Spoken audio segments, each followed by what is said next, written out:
What's up, everybody? My name is Joy Moya. I'm going to share with you an artistic testimony of memories that have helped to define what I observe as beauty marks. I have divided these reflections into 13 chapters. Let's begin with chapter 12, Things My Mother Said. It's funny how we never listen to what our mother says until we want to hear those words again.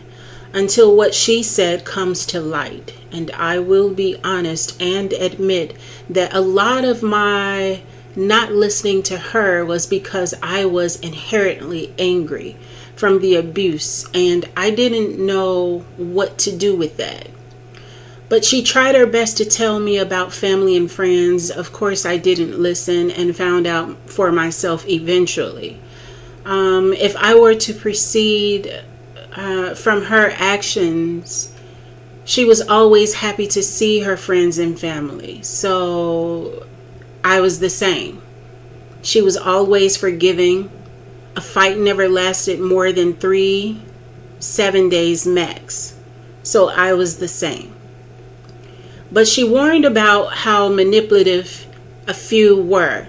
I suppose I carried on based off of her excitement and the fact that I wanted to escape her abuse. But she warned. She said that my so-called friends meant me no good. She said that I had better not be a follower, and for a while I was. I felt like she treated everybody else's child better than me, and yes, I felt like she loved my brother more than me. I think every child with siblings will feel that way at some point. She would say to me that until I have 2 of my own, I couldn't understand. She tried to have the talk with me about the birds and the bees, but it didn't go well. She said she wanted to talk to me about it because her mother never told her about it. I dreaded that talk. It was right after finally telling her about my monthly cycle, of which I tried to hide for almost 3 months. She got in scriptures whenever she could and wanted me to know that I wasn't as bright as I thought I was. She would tell me how God is all seeing and God is all knowing, and that whatever I did in the dark would come to light as it did with her, with my brother. So she also said that I only get one mother. We, of course, didn't see eye to eye. And whenever, I guess she thought that I won in an argument or I was right, or that she just could not get over her point of view, she would always say, "You only get one mother." And I think my back talk and my sassiness was, a little bit too much for her at the time she said it. She said that I would miss her when she was gone, and God knows I miss her. I miss her. I really do miss her. She always had to go to work late, sometimes rather, because I would always be late to school, and she was the only person I had to sign for my re-entry. After about maybe 3 in a row, maybe 4, the school wanted to see somebody. So she threatened me after about a couple of times of having to go to the school, and then after that she simply told the officials or the school people that she wasn't coming back, so they were just do whatever they had to do because she wasn't coming back. And for a while they made me sit, and I just looked at the walls until they let me go. She never made any basketball games, or I'm sorry, not basketball, because I didn't play basketball. I played volleyball, and softball, and I ran track, and she never made it to any of that because of her work schedule. Now, I don't know if they had the sick days and vacation days or off days like they do now, but she didn't have the time to come and support or cheer me on in that way.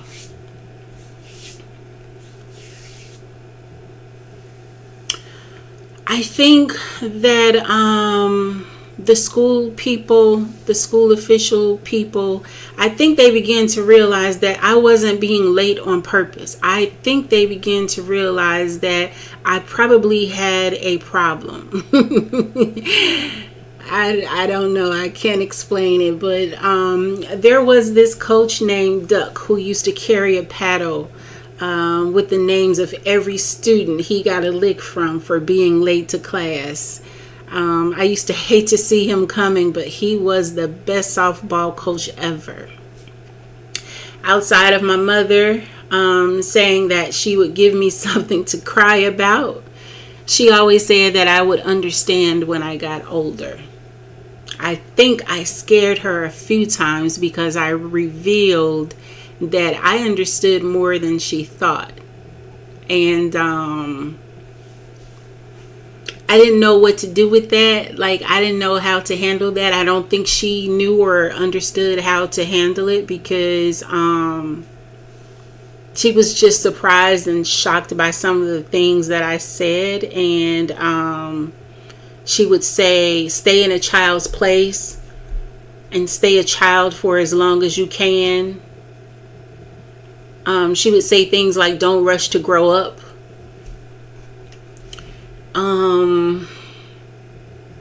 Her verbal abuse was wicked, and I don't know which was worse. Her calling me a poor excuse for a child, all types of B words, a garden tool, and ugly. Yes, even ugly.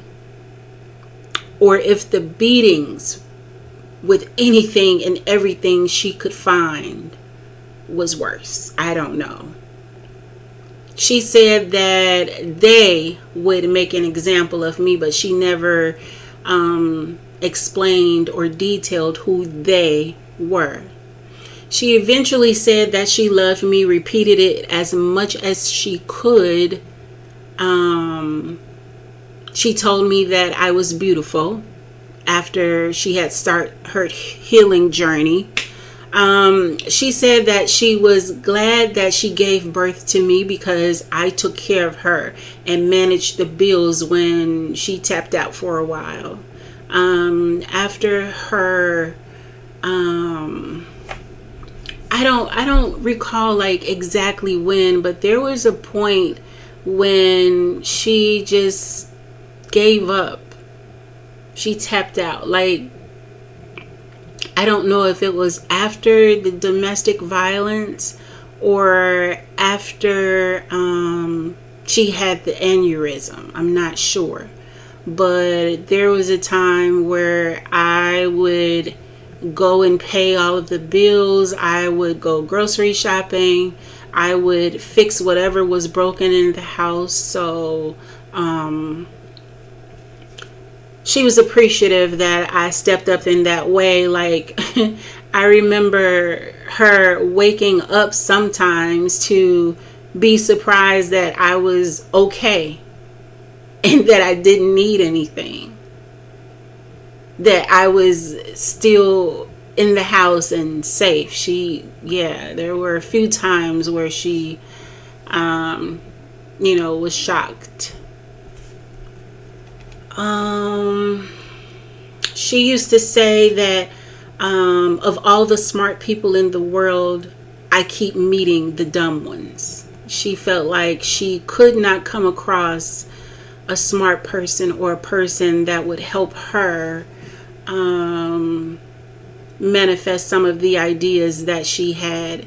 She did try to reach out to a cologne brand to partner with them or try to deliver an idea for a commercial well, not commercial, but a marketing idea, and they just ignored her. They ignored her, but she really thought that it was, the best marketing idea ever. And I agree. So she never took sides. She would laugh when I tried to talk to her about my marital problems or complain about the stressors of life. She never said anything bad or out the way. She just laughed at me. And well, I don't think she laughed at me. She laughed about the situation and the fact that I was actually growing up and seeing what life was like. I didn't understand her support. I didn't understand how she showed up for me when I got into trouble until I was grown and she was gone, and I really wanted somebody in my corner and to take up for me and support me. I think that she was overjoyed with both my cosmetology and college graduation because she saw me perform as a dancer. But she definitely wanted something different for me. Her only request, however, was for me to finish high school. So to have 2 graduations in the same year was such an excitement for her. They were talking points. She used to tell everybody she could about me. All throughout my life, people knew what I was doing, and anything that happened to me, good or bad, I had no privacy. Eventually, we laughed together, created an understanding of each other, and once I understood her journey, I did my best to be a perfect child. She went with me to the Taste of Chicago one year, and I had only been once because of the crowd. I don't like being around large crowds. But afterwards, we went on a boat ride touring the skyscrapers of Chicago. So that was a good time for us. Along my journey with God, I was able to see the error in her ways and how they glazed upon me. It was difficult to correct.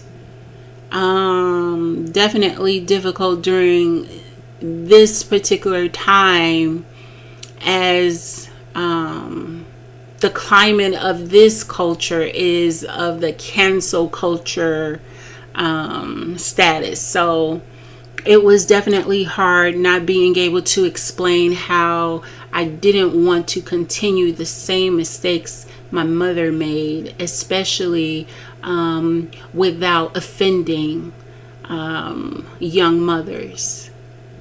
But I wanted to definitely convey, like, maybe perhaps consider if there is some correction or what do I want to say? If there's some correction or understanding or investigation that needs to be done so that we can stop the continued and repeated cycle of being overbearing and untrustworthy and critical. My mother was critical, and I don't think she meant any harm behind it. I think it was just an expression, an old school expression, like when she first had her first grandchild, she was like so critical of the baby eating and being warm and just being safe. And then she got the second grandchild and it was over the moon. So I wanted to make sure that I didn't make the same mistake. I corrected my posture with being involved with my great nieces and nephew by trying to establish a relationship, a supportive relationship, without being too overbearing or too critical or too overprotective. So this particular chapter was definitely painful as well. All of them, definitely were difficult to get out. And I can't say which chapter was more or less painful or difficult to talk about. But I definitely hope that these chapters, my testimony, helps someone else. Like, I hope it helps bring light in different situations and scenarios. I don't know. But because I said yes to God, here I am and here we are. So, yeah. Stay tuned for the final chapter.